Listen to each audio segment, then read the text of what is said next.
Kishte Bemeresha që thoni na autoj komplet me Say My Name, me J Balvin edhe David Guetën. Mirë, tani në program ne do ju prezantojmë një djalë cilin kemi mundur ta sjellim nga Australia, do thëshim enkas për programin ton, por jo, ai ka ardhur dhe për pak pushime dhe sepse ka punë ka takuar dhe familjen e tij sigurisht. Biletën e avionit e ka prerë vetë sepse na shkonte pak shtrenjtë. Ai është Mario Shllaku, i cili me profesion është urbanist. Është një djalë i cili për 4 vitesh jeton në Australinë e largët, edhe na tha që her pas here ka mundësi ndjekje edhe programin tonë për ato oraret e çuditshme, gjithmonë me rroba banje.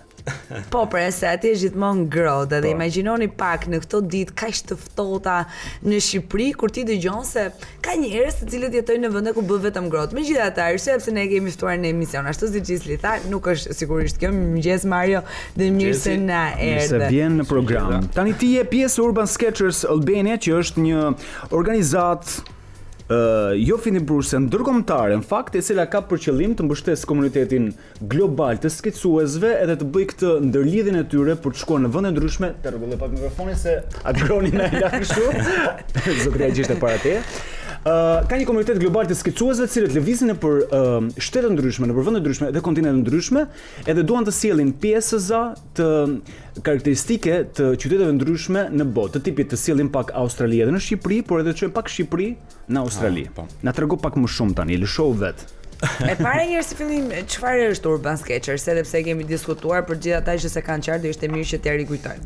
Në fakt, kjo ka qenë një nisëm që ka nisur para 4-5 vitesh, përpara se t'ikja për në Australi, dhe ishte thjesht një grupim studentës që kanë mbaruar Akademinë e Arteve ose arkitektë, cilët përveç punës përditshme që bënin, gjithmonë kishin dëshirën për të skicuar dhe pse jo të njihnim dhe Shqipërinë nëpërmjet skicave. Nisi si një dëshirë mirë e disa të rinjve. Po, dhe me që ishte një organizatë globale, pse jo mos t'i bashkangjitemi kësaj organizate, dhe sa herë që vinin tuaj në Shqipëri, kishim dhe mundësi për t'i shëtitur, për t'i treguar Shqipërinë skic pas skice, dhe kjo ishte moto jonë. Dhe në fakt, për çdo profesionist i cili kishte mbaruar për arkitekturë ose dhe për arte, skica nuk është gjë tjetër veçsa një mjet me cilin ti mund të bësh një diagnozë shumë mirë të vlerave arkitekturore edhe kulturore të vendeve të Shqipërisë. Tashmë je në Shqipëri për një projekt. Tashmë jam në Shqipëri përveç pjesës pushimeve, sheqerosjes dhe këtyre baklavarave. Është dhe dëshira ime sepse duke punuar atje dhe duke parë mënyrën se si ndërtohet në Australi faktikisht, si bëhen qytetet, si komunikon qyteti me jetën e njerëzve përditshëm, vura re që ka dhe element cilët unë mund t'i marrë nga Shqipëria dhe pse jo mund t'i prezantoj në një kontinent i cili relativisht është i ri, relativisht ndërtohet shumë shpejt dhe ka gjithnjë komunitete të reja të cilat zhvillohen. Dhe vura re që në fakt shumë qytete shqiptare, siç është dhe skicat që mund shikoni në ekran, ka disa pika të cilat unë mund t'i marrë dhe mund t'i lexoj nga qytetet i Gjirokastër, siç është në rastin konkret në ekran, element urbanistik cilat unë mund t'i prezantoj në Australi dhe shumë mirë mund të ndërtojmë komunitete atje. Jemi mësuar gjithnjë që edhe si student dhe me literatura që në fakt duhet t'i referohemi vendeve si Italia ose si vendeve tjera evropiane për të kuptuar element urban të cilat e bën një qytet që në syrin e një arkitekti apo një specialisti tregon shumë edhe për të marrë shembull ndoshta për të frymëzuar edhe për të rrëmbyer diçka për ta sjellë vendin tonë. Për ta sjellë vendin tonë. Në fakt, Australia referohet shumë vendeve si Italia, siç po thoya Spanja, etj. Tani dhe Skandinavia, sepse ka një kulturë dizajni dhe flasin një gjuhë shumë interesante për prej shekush. Por në fakt unë mendoj që e kemi dhe ne atë mundësi. Fakti është që kur shikoj qytetin e Tiranës, në fakt në këto 4 vitet e fundit që vi dhe shkoj në Australi, flitet një gjuhë që nuk është prapë shqiptare, por flitet një gjuhë që është ndërkombëtare. Dhe i kuptoj shumë mirë arkitektët. Është mirë apo keq thua? Unë nuk e di se kush është mirë dhe keq në përgjithësi në jetë, domethënë, sepse e mira dhe e keqja mund të jenë shumë subjektive. Dhe jam postmodernist nga ana se si mendoj për tilla gjëra. Por mendoj që ne kemi potencialin dhe unë besoj që ka mundësi që të formojmë gjuhën tonë të dizajnit dhe me cilën ne mund t'i flasim gjithë botës. Ashtu unik, ashtu të vegjël siç jemi, ne mund të kemi identitetin tonë me cilën mund të flasin me vende të tjera të botës. Ama në skicat e tua, sigurisht të tërheq vëmendjen edhe një skice librit të Ismail Kederes. Po, është libri, pastaj janë dhe është dhe sahati i Tiranës në disa Po librin, pse zgjodhe librin e Kaderes? Në fakt i referon shumë, sepse s'dua si tung të lidhjen me si të shkruar shqip shumë mirë dhe për mua për te gjithçka se çfarë thuhet, shkrimi është shumë i bukur dhe më pëlqen gjithmonë që ta rilexoj dhe ta shikoj. Ka shumë detaje të cilat. Se më çfarë ke dëgjuar ti për shkrimin? Ke dëgjuar fjalë të mira? Jo për shkrimin, por fakt për personalitetin të cilat nuk e di dhe absolutisht nuk na intereson kjo pjesë as pak. Dëgjoj Mario, përgjithsisht mes shumë artistëve të cilët kemi patur mundësi bashkë me Orin ti ftojmë studio të njohim edhe të mësojmë më shumë nga veprimtaria e tyre artistike.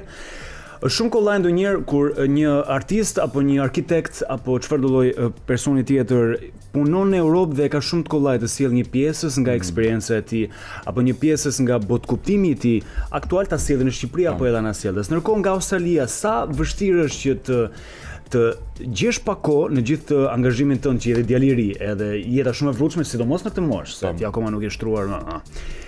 Sa vështirë është të sjellësh ti jesh mes Australisë dhe Shqipërisë, edhe sa vështirë është të bësh këtë diçka të mirë, si është një anë artistike që kënaq një pjesë të mirë të njerëzve, do të thënë.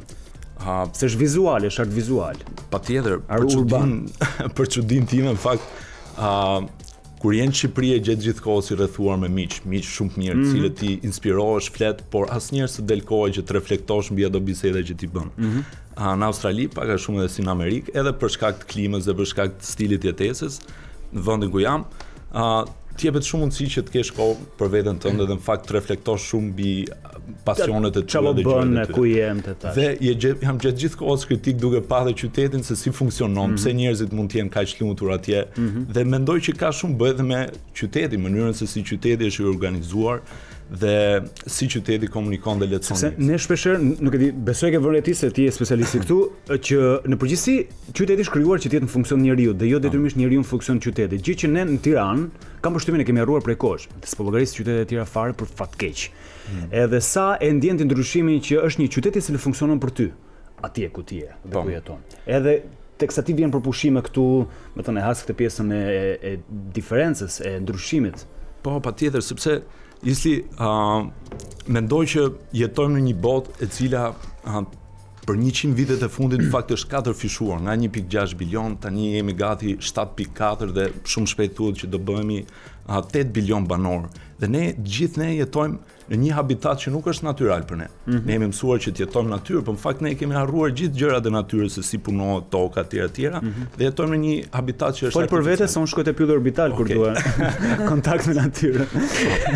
Ku është kjo? Orbitalizohet në për qytet. Dhe ideja që të jetosh në një qytet është totalisht jo natyrale dhe ne tani po ambientohemi avash me gjithë idenë e qytetit si njerëz, po flas në aspektin global dhe qyteti duhet të jetë habitati jonë i ri. Duhet na ofrojnë të gjitha gjërat si njeri, të cilët ti zhvillosh jetën tënde duke mos menduar që do ecësh dhe ke trafik etj dhe gjithë ato gjëra. Absolutisht. Si ka qenë, le të themi, impakti deri më tani, qoftë në Australi, po qoftë edhe në Tiranë? Si e ke parë? Unë jam i njëjti, kuptohet, kur vi këtu vesh me vete disa vlera që i kisha para se t'ikja dhe kur shkoj atje heq ato dhe pastaj mund dal me kanatiere për të bërë plazh, po.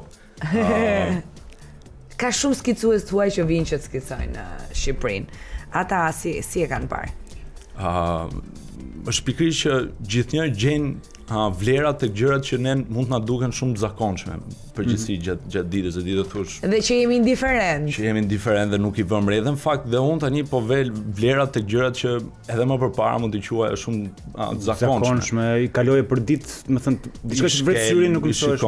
Domethënë e zakonshmja jon është detaj që bën diferencën për gjithë huajt që vizitojnë vendin tonë. Huajt besoj se kanë zili edhe jetën sociale që ne kemi nëpër bare. Po këtë e kemi dëgjuar, është komenti i parë që marrim gjithmonë nga të gjithë huajt. Jam shumë i sigurt sepse e shikoj çdo ditë, domethënë imagjino po të ishte gjatë gjithë kohës verë në Tiranë, unë nuk e di se sa bukur do ishte këtu domethënë. Cilat janë qytetet përgjithsisht që kanë shkuar më shpesh? Edhe në fakt nga kjo pyetje më lind edhe një pyetje e dytë për ty. Ka një qytet që ti e preferon më së shumti ta skicosh? Që e ke më me qef edhe pasion? Pëlqen Gjirokastra pafund. Unë s'jam as nga Gjirokastra. Jo, po nuk ka nevojë të jesh. Pikërisht. Nëse ke dy sy mball, është shumë e kupton. Po, dhe në fakt ka shumë vlera dhe unë për atë doja që të kapeshin ato vlerat e Gjirokastrës, Beratit, Shkodrës, të Korçës dhe si të gjithë këto element mund të përfshihen edhe në dizenjimin e qytetit ose edhe objekteve të reja në Tiranë, sepse fasadat, rrugët flasin një gjuhë që është për publiku, nuk është më një investitori privat mënyra se si do zgjedhë të bëj fasadën, por në fakt është e gjithë atyre që jetojnë rrugët e qytetit. Dhe nëse her pas here kemi folur për atë se cili është ndryshimi i Tiranës në këtë unifikim të fasadës, të mirëmbajtjes, të komunikimit që qyteti duhet të ketë, këtu vjen një kritik me të drejtë nga ti, që duhet të ketë më shumë palc, le të themi, shqiptar. Sepse ka element në këto qytetet tona që kanë vlerë dhe janë jo më kot pjesë e UNESCO-s dhe trashëgimisë botërore, cilat ne mund t'i marrim dhe të krijojmë gjuhën tonë të komunikimit të dizajnit dhe se si qyteti jonë është një tablo plot ngjyra, plot reflektime të identitetit dhe këtyre shtresëzimeve të arkitekturës, ku ne jetojmë çdo ditë edhe e arrim ta dallojmë veten se ku jemi. Nuk është momenti në fakt që ne të kërkojmë inspirime tek arkitektët e huaj dhe të mëdhej botëror për të na bërë qytetin tonë. Është momenti që ne të lexojmë këto elemente dhe të krijojmë identitetin ton të shprehjes arkitekturore. Dhe shumë do na kenë edhe më zili me këtë pjesën e kësaj. Ne mund të jemi një Skandinavi, ne mund të jemi Spanjë nga ana tjetër, edhe Australi, sepse atje duhet thënë që për momentin jemi një skandali. Ne shpresim që do bëjmë një Skandinavi. Do bëjmë. Nëse dikush ka sy e vesh për dëgjuar atë çfarë Mario po thot, me të drejtë të Zotit, në fakt do të ishte mirë që kështu të ndodhte edhe të gjithë arkitektët shqiptarë dhe urbanistët këtu të jepnin më shumë rëndësi asaj se çfarë është vlera jonë dhe identiteti në fakt shqiptar që duhet të jetë gjithmonë i pranishëm. Ndërkohë, a ti ke hasur ndonjë person, të kam përshtypjen po, përgjithësi, që thotë, më fali, mund të jeni artist, mund të jeni bla bla bla. Unë se kuptoj se duhet të zhgaravisni qytetin. Ka dhe njerëz që nuk e përqafojnë shumë këtë pjesën e skicave publike, edhe skicave që japin një tjetër ngjyrim edhe një tjetër panoramë qytetit dhe rrugëve. Ka njerëz të tillë? Ka shokët gjithmonë do kundërshtojnë për gjërat që bën, por shumë energji e bukur në fakt sepse e pres të pjesën e ballafaqimit mendimeve. Megjithatë, për sa kohë mendoj ka një argument dhe mendoj pse e bën atë që bën. Besoj që shumë njerëz edhe e përqafojnë mendimin, e përqafojnë dhe ndryshimin. A mund të shërbej ndonjëherë e gjithë ky projekti apo skicimi si një mënyrë për të ruajtur një lloj identiteti për shkak se ka shumë ndërtesa të reja dhe drejt një modernizimi edhe qoftë në urbanistik në ndërtim. Shërben kjo gjë? Po mendoj se si dokumentim. Si dokumentim sepse ka shumë element në një fasadë, mënyra se si artikulohet fasada, po themi për qytetin e Gjirokastrës, mënyra se si kornizohet pamje që ti duke ecur shikon një pemë, po momentin që arrin atje pastaj ke një hapësirë tjetër, ke një shesh dhe për gjithë ata që e kanë idenë e Gjirokastrës, besoj se kuptojnë se në cilën pikë kanë dhe edhe si ecet në qytet. Është një ndjesi shumë e bukur në Gjirokastrë dhe gjithë atmosfera dhe shumë nga atmosfera që ekziston atje është pikërisht për shkak këtyre elementeve të fasadës dhe mënyrës se si rrugët dhe fasadet komunikojnë me njëra tjetrën. Gjë që nuk e gjen në qytetin e Tiranës për momentin, të paktën dhe këtu ka shumë shtrezime. Ne kemi shumë influencë nga arkitekturat otomane, kemi shumë influencë nga romake, pastaj italiane, austro-hungareze dhe ky është identiteti jonë. Janë shtresa cilat janë formuar me kohë. Shtresa që po vihet sot, që ajo që po thoni nuk e di është mirë apo keq, është e një arkitekture që mund të jetë kudo në botë dhe nuk flet për identitetin tonë. A është kjo ajo që duhet mbajmë ne? Do me thënë, a është mirë që të përfundojmë duke qenë një soj me shumë këndë në përbot edhe mos kemi identitet, po në këtë se çfarë tipo na sjell ndërmend në fakt, për atë se çfarë vlen të ruhet edhe vlen të investohet edhe ne në atë ritmin intensiv që na zë ditë pas dite, nga ndonjëherë sigurisht që bëhemi dhe më indiferent se ç'duhet edhe harrojmë atë se çfarë ka qenë gjeneza gjithçka edhe na bën ne sot të jemi këta që jemi, por keni ju skica dhe dokumenta që ndoshta faktojnë arkitekturë, banesa, vende, ndërtesa, të cilat sot në fakt nuk ekzistojnë më? Ka shumë studime në fakt nga studiues ose arkitekt shqiptar të cilët kanë dokumentuar mënyrën se si ndërtohet ose është ndërtuar në Shqipëri me teknikat e ndërtimit, po edhe element arkitekturor të objekteve. Dhe i referohem dhe atyre, sepse për mua është shumë e rëndësishme pjesa që duhet dim nga vim, edhe ka studiues shqiptar në fakt që e kanë bërë të tillë studim. Ajo që mua më intereson më shumë sot është që unë blej nga kjo eksperjenca ime si shqiptar dhe qyteteve shqiptare dhe mundohem që atje ku jam të influencoj me mënyrën dhe stilet që është ndërtuar në Shqipëri, në një vend që është shumë larg dhe është nga kontinenti tjetër dhe nga ana tjetër e botës. Dhe ky është një farë frymëzimi edhe për ata. Ky është frymëzimi për ata, është dhe frymëzimi për mua, për te pjesës krenarisë, sepse nuk ka vend këtu. Gjithsesi, për ta përmbyllur, është rritur numri i gjithë komunitetit skisuesve në Urban Sketchers? Mendoj se po, sepse ka diçka që duhet përdorësh kompjuterin për të shprehur. Sot jemi të gjithë që kush është pjesë e profesionit përdoren kompjuterin për të bërë projektet e tjera të tjera. Janë pajisur me njohuri, me software e tjera, por skica mbetet gjithmonë diçka që nuk e bën dot kompjuteri. Është një ndjesi shumë personale që ti merr dhe vetëm ashtu mund të arrish ta lexosh ambientin ku ti je. Dhe fundit fare të prekshëm me një libër në iPad. Fundit fare, ka marrë malli për vizitim teknik? Vitë parë që bëj vizitim teknik? Në Petronin atëre? Mario Shllaku, faleminderit shumë që ishe këtë mëngjes me ne në Wake Up dhe ndave një ndër eksperiencat më të bukura në fakt që kemi dëgjuar deri tani. Dëgjojmë pak muzikë shqip nga Unikatile dhe rikthehemi. Sa po dëgjuam Koloseo, jo, si ishte Koloseo? Kështu është kur gatëroj nga ndonjëherë titujt latin të këngëve, kjo do ndodhi shpesh që ju të bëni mirë të mësoni me këtë fakt. Ose jo.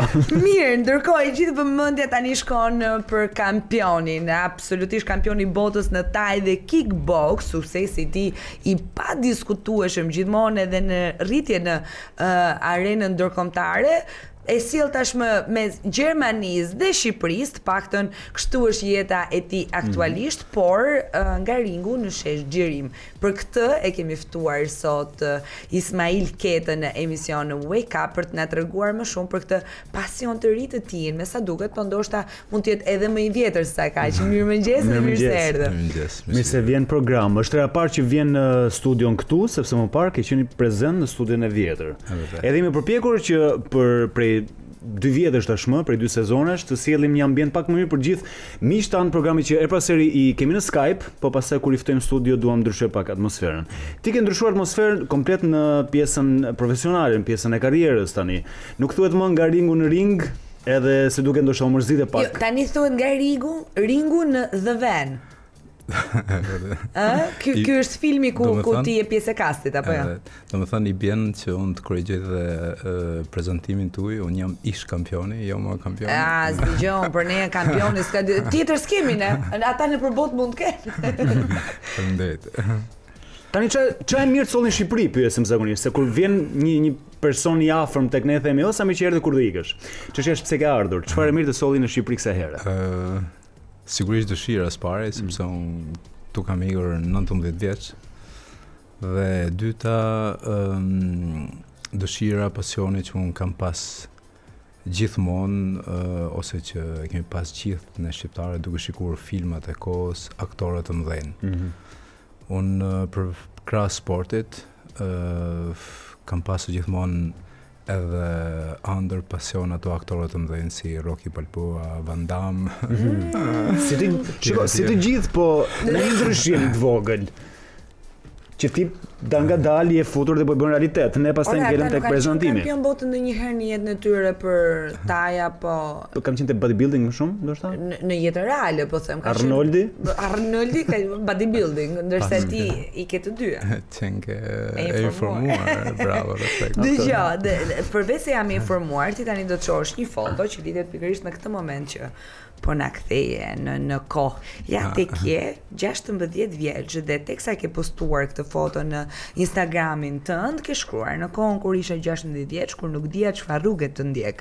Rocky Balboa, Van Damme, Schwarzenegger apo rrugëve. Fal edukimit zgjodha vetveten. Këto janë fjalët që ke dedikuar për të gjithë ndjekësit e tu në Instagram duke postuar këtë foto. Ndërkohë që tani le të themi që qëllimi yt u realizua për atë se çfarë do të ishte vetvetja jote. Ke ardhur në fushën e kinematografisë. Kur shikoj atë foto më kujtohet më të vërtet që ishte koha momenti që unë mendoja që Herkuli apo Rocky Balboa janë boksierë të vërtet. E ke menduar për gjatë të gjithë në fakt. Kur ika në Gjermani, u preka me realitetin, aty e kuptova që më të vërtet të qenerit boksier ose fitimtar në ring ose në jetë është truri kryesorja, vetbesimi, puna, djersa. Muskujt janë vetëm një pjesë që shoqërojnë suksesin ose stërvitjen ditore të përditshme. Por në të gjitha të disiplinë, në të gjitha të stërvitje, në të gjithë atë mentalitet fitimtari që ti investohesh, punon çdo ditë edhe e ndjen nga pas. Patjetër që ai që fiton në ring është dhe fitimtar në jetë. Është tani jo të gjithë delet zeza thotë në Gjermani edhe në Shqipëri ka kudo, por sportet e boksit janë më të vërtet sporte sakrifice, sporte individuale sakrifice, ashtu si edhe në jetë. Mëson të gjitha disiplinat ose virtytet cilat duhen një jetë, mëson më të vërtet qoftë edhe një orë stërvitore. I ke mësuar të gjitha apo për tani të mësosh ende nga shesh xhirimi? Si një eksperiencë e re? Perfekt nuk është asgjë, njeriu mëson çdo ditë. Që të kalojmë tek pyetja juaj, ku filloi pyetja, unë po mësoj akoma. Mësoj shpejt besoj sepse kam pasion, ndjek pasionin, dëshirën gjithmonë. Dhe që si lindi ideja për qenë pjesë e filmit The Van, si nisi gjithçka dhe si e pritet ti kur e mësova që kishe një shans për të qenë pjesë e filmit? Unë kam luajtur role edhe 2-3 herë tjera në Gjermani, por erdhi një moment që më kërkonin për role negative. Edhe unë me keq për këtë fakt. Edhe nuk e pranova, thash, unë ju kam thënë juve që kriminal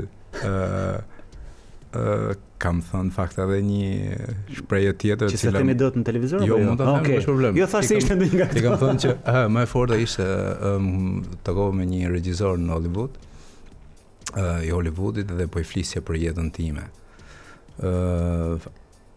Dhe më tha, unë kam më të vërtet një historik të jetës time, si shumë shqiptar tjerë, mënyra se si e kam filluar, unë vi nga Vulqiza, më mande gjyshi, më tregonte historinë e Skënderbeut, shtëpi pushke, gjëra të tjera, dhe mendoja që po ti je i fortë edhe të kesh një karakter të fortë, je dhe boksier, por boksi është shkollë, është universitet, më shta gjuhësh nga dia. Dhe çfarë tha regjisori kur ti tregoi, po e frymëzoi pa dashje atë ditë? Jo, regjisori më ngjoi mbas 5 orësh që flis që unë për jetën time. Është një regjisor tepër i njohur, William Kaufman, ka qenë edhe në Shqipëri një herë. Ka bërë filma me aktorët mëdhenj të Hollywoodit dhe më tha, po jeta jote nuk pas ka nevojë për mua si regjisor, kjo qenë nga një film i vërtet. Dhe unë kam luajtur edhe disa filma të tjerë në Gjermani, por siç thash në fund që jo më role të këqija. Jo role të këqija, mbi gjitha i thash që hajdut ose gay, jo thash.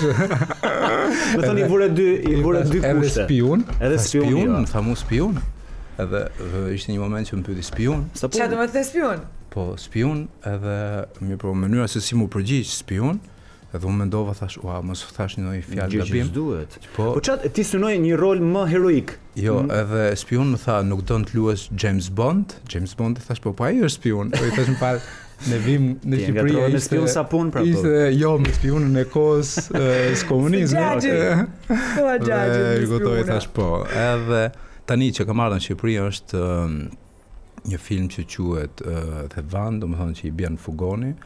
Bëhet fjalë për një mërgjimtar shqiptar I cili kërkon nga Franca të largohet për t'ikur në Angli. Duhet të theksoj që ky film është bërë nga një regjisor shqiptar dhe kjo ishte ajo që më shtonte mua edhe krenarin. Edhe dëshirën për dëshirën, po një djalë kreti pa njohur besoj. Ftesën ti kush ta bëri regjisori? Enrik Beqiri, cili puna e tij, skenari I tij u përzgjodh nga kinematografia franceze dhe to ditët e fundit po bëja stërvitje, domethënë po luaj pjesët e xhirimit me një aktor francez.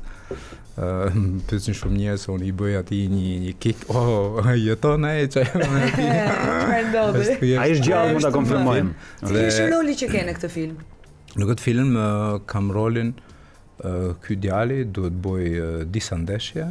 Nuk do ta zbuloj tani krejt detajen, por ky duhet bëj disa ndeshje për të larguar për të ikur nga Shqipëria për të fituar lek për të patur një jetë më të mirë. Një jetë më të mirë. Dhe në Francë dihet që shqiptarët ose në emigrim kanë bërë gjëra nga më ndryshme për të larguar për të arritur qëllimin e tyre dhe po ky djali shkon edhe bën ndeshje në zezë në fugon. Për të fituar lek dhe për të larguar për të ikur në Angli. Në fakt në të gjithë filmat që un kam parë aksion, le të themi me ndeshje, që të ndeshin në furgon, këto e dëgjoj për herë të parë. Po, kanë bërë. Duket si një ide me të vërtetë origjinale. Kanë bërë ose ndeshje në zonë në rrugë, thjesht. Në rrugë po. Por këto e bënin sepse erdhi një moment që I ndiqte policia dhe I bënin fugon. Fugoni po ecte. Dhe momenti që bëjnë edhe unë duhet të largohem, edhe unë duhet të fitoj lek dhe të largohem pasi jam prind edhe duhet fitoj lek për të arritur qëllimin tim. Të qëndrojmë pak te lekët, po mbaroje. Edhe unë duhet ta mund këtë djalin dhe më e dhimbshmja është se pastaj I bën që ky djali do të marrë edhe babajen e tij, edhe grupet mafioze të cilat drejtojnë këta lloj ndeshjesh e detyrojnë që ai të bëjë edhe me babajen e tij. Dhe ka një ndeshje në fakt. Sa para na them mjaftueshëm. Janë ofruar për të marrë pjesë film, sa para ke fituar? Sa ka qenë pagesa? Na thuaj sa 0 ka të paktën. Nuk ta thot. Do të bësh në euro apo në lekë se I bien. Kodi edhe numrat thotë që nuk flitet, por unë dua nuk kam qenë gjithmonë që nuk kam të fsheta. Mu më ngëzoi shumë që një regjisor shqiptar, puna e tij është mbështetur dhe është vërtet është përzgjedhur nga mediat, nga kinematografia franceze. Dhe I thash, kjo është edhe pasioni im, unë kam dhe nuk vi për lek. Po nuk vi për lek, thjesht është arktim. Nëse më jepni, ju lutem thash duhet di shumën që t'ja fal dikujt ndonjë fëmijë. Unë për fëmijët jam shumë I dhimbshur, kam shumë debolesë tek fëmijët. Tek rriturit jo shumë të them drejtën. Se ke humbur me kalimin e viteve? Jo, rrituri. Ka rrahur mjaftueshëm. Ose më kanë rrahur. Dhe I thash atë pjesë që do t'ja kaloj fëmijëve. Ti mund ta kesh pasion realisht, por në përgjithësi me ç'dim ne për të hyrë në industrinë e kinematografisë apo edhe industrinë e muzikës, për te kufive shqiptar zakonisht duhet kesh një moshë shumë të re, siç ata duan po fare të re, duan të marrin filizat dhe ti projektojnë dhe ti gdhëndin le të themi siç ata duan. Ndërkohë, për ta parë pak sa më shumë seriozisht, meqense nuk është projekti I parë kinematografik, ndihesh se je në kohën e dur, në moshën e dur për të parë dhe për të hapur syrin pak më shumë se ç'e ke patur vitet e fundit? Si thash, për mua profesioni im është sporti. Është numër 1 dhe pjesa e kinematografisë si aktor apo thjesht për historikun e jetës time është thjesht pasion. Gjërat më të mira lindin kështu pa dashje. Nuk e di e ke vënë re në jetë. Nëse dim aktori im më i preferuar Sylvester Stallone, dihet që ai vjen si aktor që më vjen nga rruga, thjesht lind një ide, përshkruan idetë e tij lidhur me një film të Muhammed Aliut dhe është ai që është sot. Pjesa tjetër është historia. Janë edhe pjesa tjetër është legjendë. Legjendë, vërtet. Ne të urojmë të bësh edhe më shumë se kaq. Faleminderit që ishe këtë mëngjes me ne dhe shumë suksese në këtë eksperiencë të re deri diku të ëndën, duke qenë pjesë e filmit The Van. Faleminderit që ishe me ne në studio këtë mëngjes. Shumë suksese. Gjithë të mirat, faqe një ditë të mbarë të gjithë. Ne do takohemi sërish nesër me mua edhe me Islin në mëngjeset tona në Wake Up. Me kismet. Ciao.